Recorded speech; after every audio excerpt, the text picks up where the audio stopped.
Good evening. Good evening, ma'am. Yeah. So we have completed behavior therapy. Now the next one is cognitive therapy. Okay.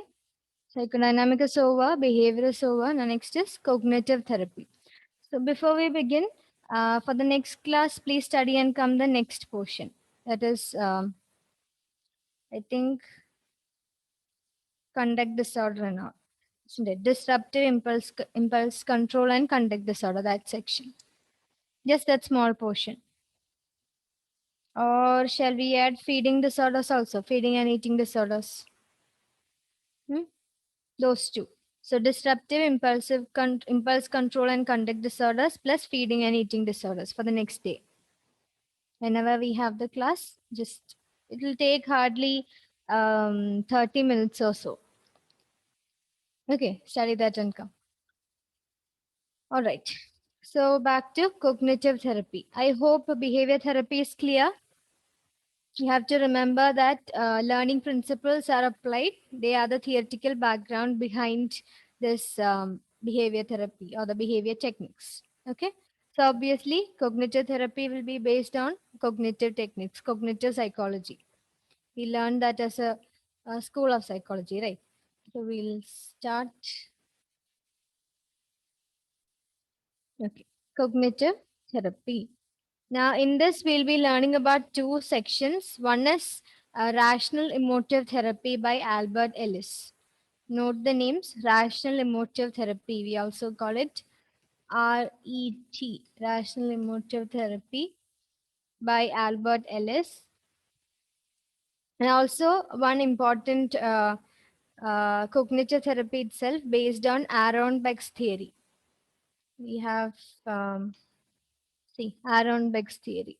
Based on Aaron Beck's cognitive theory, we have other forms of therapy. Again, there are different variants in this, but we are discussing only these two, RET and the other one by Aaron Beck. Albert Ellis concept and Aaron Beck's concept. Okay, so this is obviously Albert Ellis. And there is something called RET as well as REBT, which is Rational Emotive Behavior Therapy. But this one RET comes under cognitive therapy, rational emotive therapy.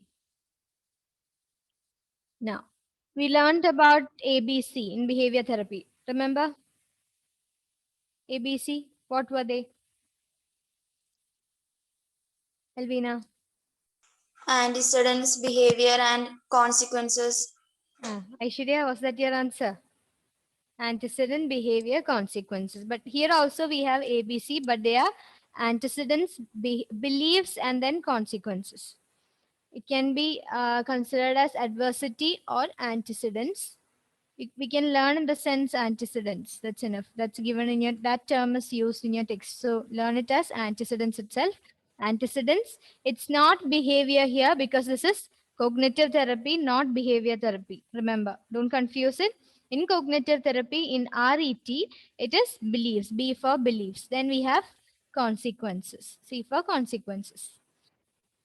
And actually, in this therapy, we have D, E, and all after ABC. Okay, disputing, then the effect, and all those things are there. But for school level, this is enough. This ABC is enough. Okay, so antecedents, beliefs, and consequences. That is the core concept of RET and cognitive model. Then, what are antecedents? Obviously, the negative events or circumstances. I didn't get, see the example here, I didn't get selected for choir. That is one example. And what is the belief here?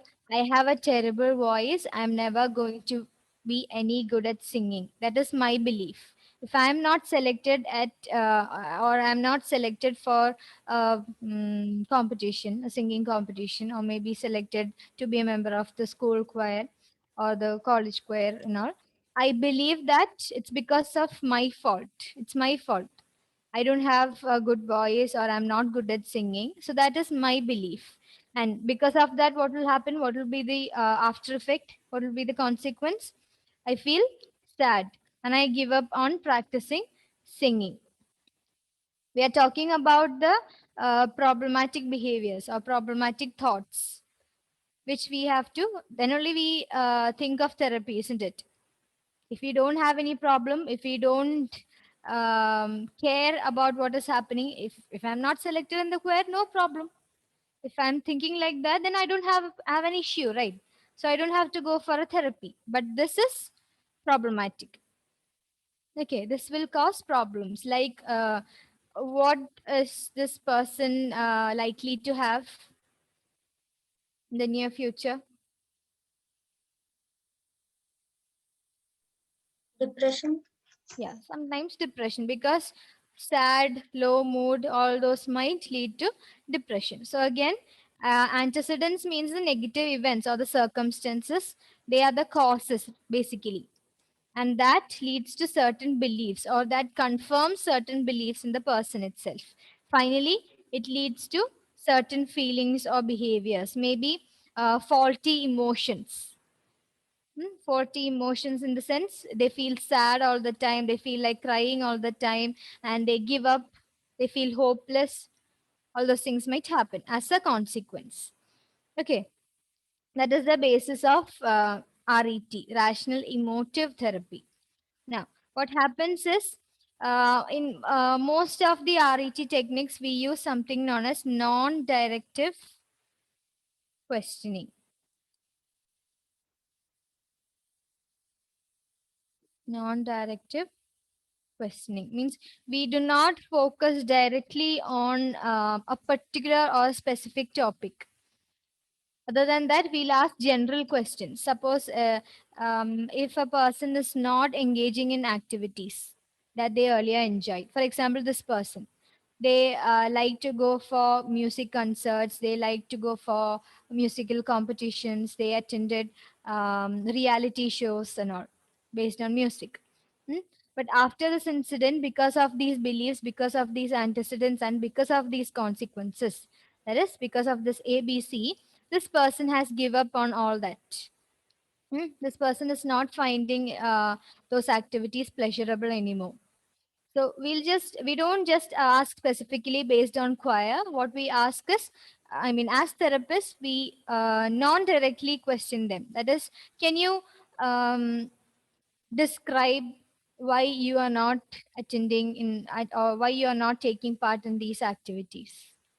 It's just a more descriptive answer rather than yes or no question, isn't it? And they will have a lot to speak about that. And if we ask about the choir, only this incident will be narrated by them. Why are you not going for the choir? Because I was not selected earlier. That is the answer. It's very directive and very specific, right? But instead, what should we do? We have to ask things in general. Suppose if it's regarding something else, one non-directive question can be, what made you take this decision? Hmm? Suppose if they have made a bad decision in life, we can and they have so many problems after that, and they have come for therapy. You can ask, what made you take such decisions in life? That is a very general question. They can answer a lot of things. So from that we can gain the concepts, the we can understand or identify what the antecedents, consequences, and the core beliefs are. Understood? And slowly we start restructuring the cognitions, restructuring these negative thoughts. The main focus is eradicating this belief in the person, narity. Okay, these beliefs have to be restructured. And finally, if this person manages to come out of these negative beliefs and negative consequences, how will the person believe? If I'm not being selected for the choir, no problem. Next time I can practice more, I can improve myself, and probably I would get selected. We have to help the client to reach that level, to change their beliefs. Okay, it's not an easy step. One day if the client comes, tomorrow we cannot make the client do so. It's a very systematic procedure. All right. So look in the textbook, page number 99. Underline RET, rational emotive therapy. After that, you have it in italics. The first step in RET is the antecedent belief consequence analysis. So, as I told you, ABC analysis, that is the first step. Antecedent belief, don't write behavior there. That is entirely wrong. Behavior comes in behavior therapy. Okay, this is RET, rational emotive therapy, and here beliefs are important. Antecedents, beliefs, and consequences.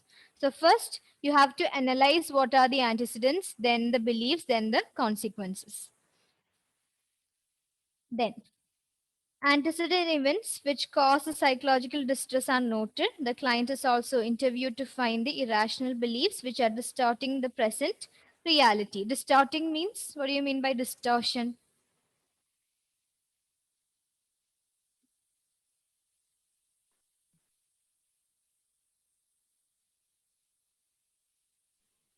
It's like being away from or neglecting the reality completely. Hmm. In case of reality, that is distorted. But what is the word meaning? Suppose if you have clay sculpture made of clay, and then some 2-year-old kid comes and hits on it. Finally, the figure gets distorted, isn't it? It loses its form, the real form. That is distortion. So, in case of reality, it is losing the reality, losing connection with the reality. It's similar to dissociation. But distortion means the reality will be analyzed or perceived by them in some other form. It's not like the hallucination or delusions, but it will be distorted. The reality, the real factor will be distorted in some other form. It will lose its shape and form. Okay, it happens in cognitive distortion. Now, please note this word and keep, because we have cognitive distortion coming up in Beck's theory also. All right. Sneha, please read. Irrational belief may not be supported by empirical evidence in the environment. These beliefs are characterized by thoughts with must Must and should. and shoulds. Please note that these beliefs will have must and shoulds always. Example, things must and should be in a particular manner. Example of irrational beliefs are one should be loved by everybody all the time. Human Hmm. misery is caused by external event over which one does not have any control, etc. This Hmm. distorted perception of the antecedent Hmm. event due to the irrational belief lead to the consequences. Okay, just a minute, Example, just a minute. We talked about the beliefs, irrational beliefs. Okay, these are not just simple beliefs, they are irrational beliefs, which means they are not supported by any evidence or any proper data. They are just irrational beliefs or illogical things. Again, it is the main characteristic will be these must, shoulds, and all. You ought to do that. Like I must keep everybody happy around me. Is that possible? Is that possible all the time? No. No. Again, see this belief itself. I have a terrible voice. I'm never going to be any good at singing. I am never, which means the extreme, right? Again, like must or should. Then I should. Can you think of any other rational beliefs like this with must or should? I should be always submissive. I should be always submissive. That is again irrational belief. Okay. Again, that will lead to consequences, because if that person is being submissive all the time, not being assertive, then their own needs and their own wants, they won't be taken care of, isn't it? They are all the time submissive towards somebody else, and finally they'll end up being sad and not able to satisfy their own needs. Again, that is another what kind of belief? What kind of belief? irrational. Irrational belief. Understood. So these antecedents will lead to irrational beliefs, which are characterized by must or shoulds and other extremes. Just like here, we saw never going to. Never means not at all, isn't it? So they might have a belief inside that I have to, or I must get into, or I must come first in class all the time, or I must get into or get selected to all the competitions that I'm participating. I must stop all the competitions that I'm participating. All those are irrational beliefs again. Hmm? Okay. So that will lead to consequences. And Meghna, continue. This disordered perception of the antecedent event due to irrational belief leads to consequence, that is, negative emotions and behaviors. Hmm. Irrational beliefs are assessed through questionnaires and interviews. Hmm. In the process of RET, the irrational beliefs are refuted by the therapist through a process of non-directive questioning. Underline that non-directive questioning. I already explained that non-directive questioning means you don't directly ask the client about the main problem. Hmm? In fact, you'll try to excuse me, you try to find out from where this core belief is coming, this negative belief or the irrational belief is coming. Hmm? These clients might have had experiences in the past where this belief is strengthened. Okay, like they might have had an irrational belief, and some other situation might have lead to them strengthening that belief again and again. In this case itself, they might have participated for the competition for the next 2 years or 3 years, and all the time they failed. So again, that is strengthening that belief, isn't it? Yes, I am not. I have a terrible voice. I'm never going to be good at singing. Okay, can you understand? Yes. All right. Then continue. The nature of questioning is gentle without probing or being directive. The Hmm. questions make the client to think deeper into his or her assumptions about life and problems. Hmm. Gradually, the client is able to change the irrational beliefs by making a change in his or her philosophy about life. Hmm. The rational belief system replaces the irrational belief system, and there is a reduction in psychological distress. Hmm. So we don't prompt them much. Like that is probing. Probing means you are continuously prompting them for answers. But we don't do that here. What we do is we do non-directive questioning, as I told you. We ask in general so that they can speak more. They can speak more about the problems that they are facing. Now, finally, what should be done? These irrational beliefs have to be replaced with rational beliefs. We can question them in forms, and suppose if this is asked, like, um, why one person has an irrational belief that I should make everybody happy. Hmm? So we can ask a non-directive questioning. Why do you think happiness is important for everyone? Okay, that is an indirect question, isn't it? It's related to happiness, but it's not direct. It's not very specific to the client's problem. So from this question, we are expecting the answers from the client regarding his or her concept about happiness. What is the need of keeping others happy? What is the client expecting from others being happy? And why is this client trying to make others happy and everything? Got it? So that is RET. Now, we have in cognitive therapy, generally we discuss about this concept by Aaron Beck, and especially this is applicable in the case of depression and anxiety also. But mainly when we discuss about the causes of depression, we consider this theory by Aaron Beck, cognitive theory by Aaron Beck. Okay. Now in that, what happens is, yes, this is the case. Now there will be you remember what schemas are?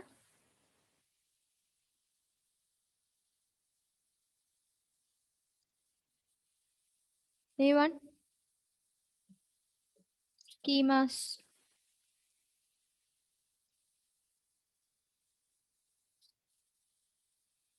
You remember I asked about the features of a teacher? Remember? And then I think Grishma described it, the sari, spectacles, then hair bun, all those things. And finally, I asked you, isn't Midun sir your teacher? Remember? And he had different characteristics than what you all described. You remember that? Yes. So schemas are mental frameworks. Okay, don't forget that. This is very useful in our course. Mental frameworks. Schemas are always mental frameworks. If you didn't know, please note it down. Schemas are mental frame, not core schemas, just write schemas and mental frameworks. Mental frameworks or patterns, thought patterns that we have about a concept. How we conceptualize a particular concept. Like in teacher also we have certain concept. If we think of school student, we have a concept, isn't it? When we think of celebrity, like movie actor, we have another concept. We have a mental framework of a movie actor. Is it not? Yes. So these are mental frameworks. Now, mental frameworks are formed right from childhood and all throughout life. Mainly, they are formed in childhood. And if there are any changes, we'll just modify them according to our experiences in the coming span of life. So in early childhood onwards, we start developing schemas. And finally, when we have opposing experiences, we have a mental framework. And when we come across with another information, we'll modify those schemas a little bit. That's it. Okay. So basically, we have a framework, and then we'll add on to that framework or we'll delete from that framework. That's it. And these schemas are formed in childhood itself. Understand that much. So who would play an important role in forming a child's schemas or mental frameworks? Who all would play an important role? Then family. Yeah, family, the close ones, the elders. Then if it is a school going student, then again teachers also play a role, isn't it? So, if the parents are neglecting them, they are not even minding, they are completely ignoring the child because they are running for life. They are trying to make the ends meet, and they are not able to. They are busy with their own lives that they are not able to mind the child, look after the child properly. They are not able to um, satisfy the needs of the child also, psychosocial needs of the child. So, what would the child's concept be about himself or herself?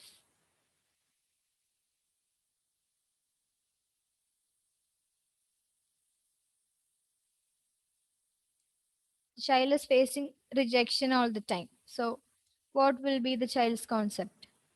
What will be the child's framework about themselves? We have a schema about ourselves also, isn't it? Yeah. So, what will that be? Nobody wants that child. Nobody Yeah. wants me. I'm not being wanted by anyone, isn't it? I'm not Nobody being loved. loves. Nobody loves me. All those concepts develop. So, if I am such a child, then I'll develop a schema about myself that I am a person who is not wanted by anyone. Okay. So, my mental framework about me will be that. And finally, when this kid goes to school and the teachers also reject this child, what will happen again? It will strengthen the schema. Is it not? Yes. So again, they'll have certain thought process, certain thoughts. Like if you were in that position, what would you think? Teachers are not minding you. You're trying to give answers, but teachers are not trying to listen to you. Then whatever program comes, teachers won't select you. So what will be your thought process or thought patterns then? Not the schemas, but what will you be thinking? Put those thought into words and tell me.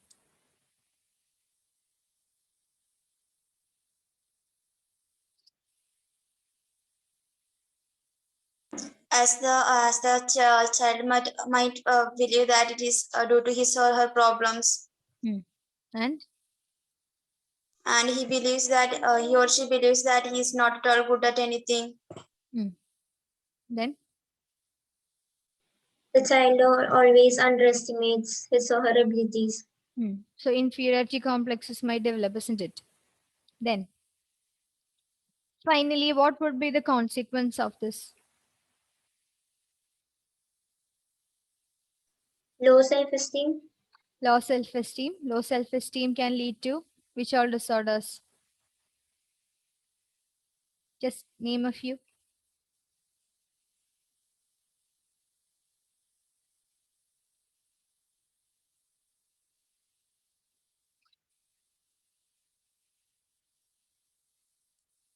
Low self-esteem means you don't think that you're worthy. You don't think that you're self-efficient. You don't think that you're self-confident, isn't it? So, what all problems might that child have in the future? most probably anxiety and depression. Anxiety problems and depressive episodes can be there, isn't it? So, this is how Beck has explained the concept of depression.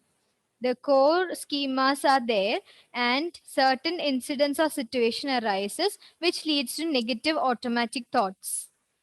Because of the schema, these situations trigger automatic negative thoughts.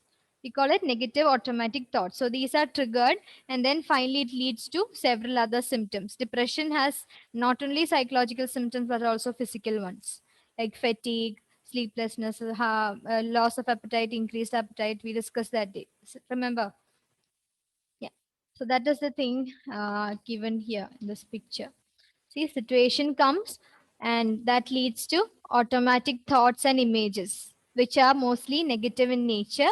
And as a reaction, you might have emotional problems, you might have behavioral problems, you might have physiological problems. Absenteeism and all. They form which section? Emotional, behavior, or physiological? Physiological. Virtual throws. Absenteeism. Is that something related to your biology? Emotional. Ah, obviously, the next one is behavioral. I told you that comes under behavioral consequence. Absenteeism is always behavioral consequence. One person is not present in the class or not present at the office. Is that the biological problem? If it was because of diarrhea, no problem. That is physiological. Okay. But the act of not being present, that is an action. That is a behavior, right? Yeah. So it comes under behavioral consequence. Okay. Now we'll read.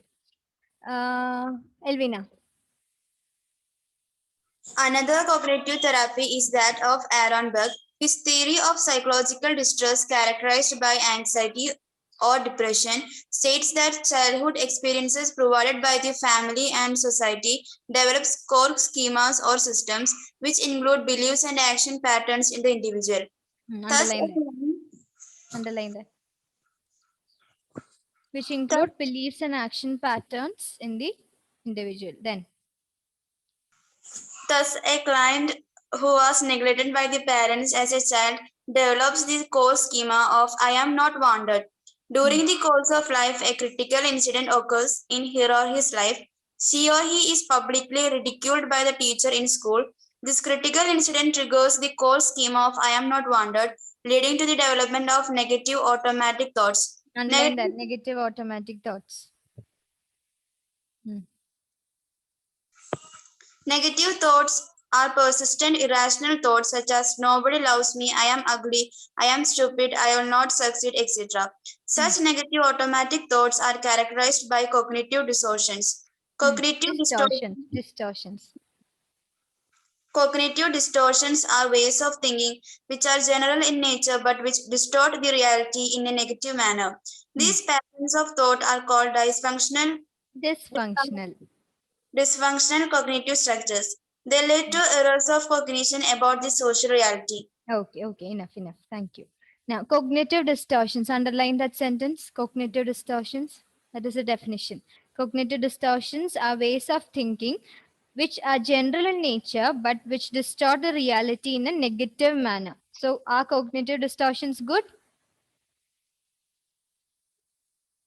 Are cognitive distortions good? Ashish, is it good or bad? Good, very good. What are you doing there? Cognitive distortions are good. How many of you are with Ashish?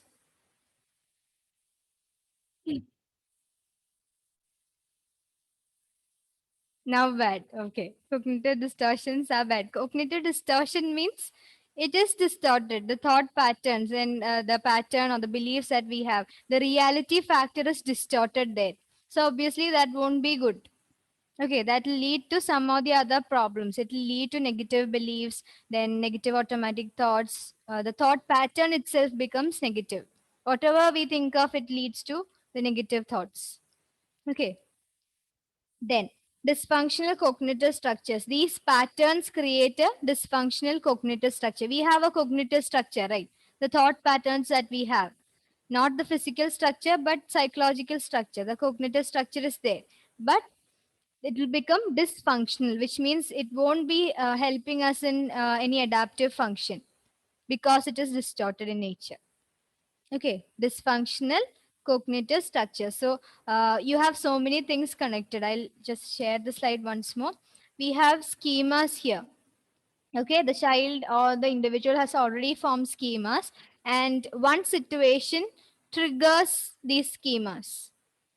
Any incident, it can be any event that triggers the schemas. Finally, not finally, this leads to automatic thoughts or images which are negative in nature. Negative automatic thoughts or images that can lead to the reactions. It can be emotional, behavioral, physiological, or a mix of three. Okay, sometimes these two can occur in combination. Sometimes only these two can occur in combination. Sometimes these two occur in combination, and vice versa. Sometimes all the three might occur. That is about Beck's cognitive theory. And Raina, read the next paragraph. Last paragraph, page number 99. Oh my God. We are nearing century. Yes. Raina, The repeat, privilege is all yours. 99. repeated Repeated occurrence. repeated occurrence of thoughts leads to the development of feelings of anxiety and depression. The Hmm. therapist used questioning, which is gentle, non-threatening disputation Disputation. of clients' belief and thoughts. Hmm. Example of such questions would be: Why should everyone love you? Hmm. What does it mean to you to succeed, etc. The questions make the client think in a direction opposite to the of negative automatic thoughts, whereby he gains insight into the nature 100. Nature. or his or her dysfunctional schemas and is able to alter his or her cognitive structures. Hmm. The aim of the therapy is to achieve this cognitive restructuring, which Underline that term, cognitive restructuring. The aim of cognitive therapy is cognitive restructuring because we have a negative thinking pattern, a negative structure actually, and not we, the clients. And then we will restructure that in a good way so that it leads to good consequences, good effects. Okay, continue.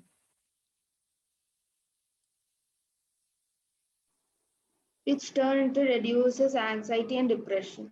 Similar to the behavior therapy, cognitive therapy focus on solving a specific problem of the client. Unlike psychodynamic therapy, behavior therapy is open.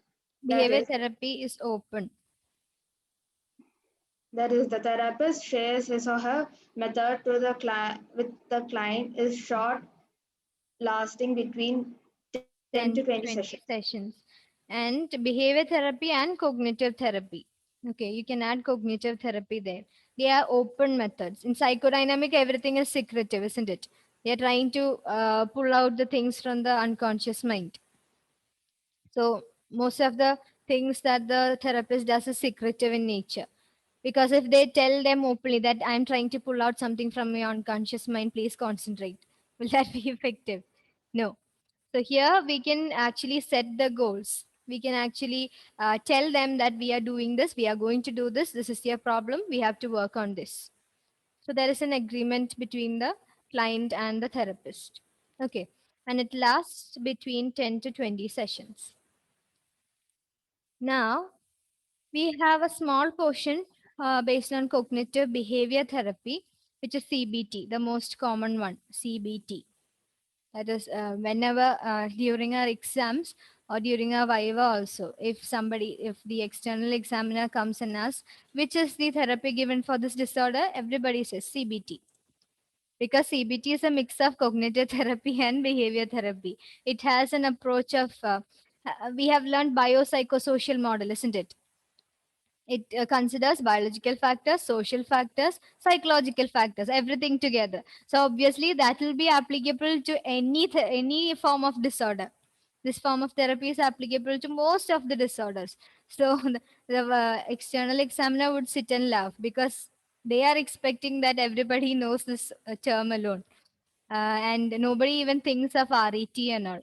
Rational emotive therapy and all is like far away from our thoughts. So cognitive behavior therapy, again, it's very common and it is a mix actually of these cognitive therapies plus behavior therapies. We can use a mix of techniques. So why is the cognitive techniques used? To restructure, for cognitive restructuring, to reduce or to restructure the negative beliefs, negative thinking patterns.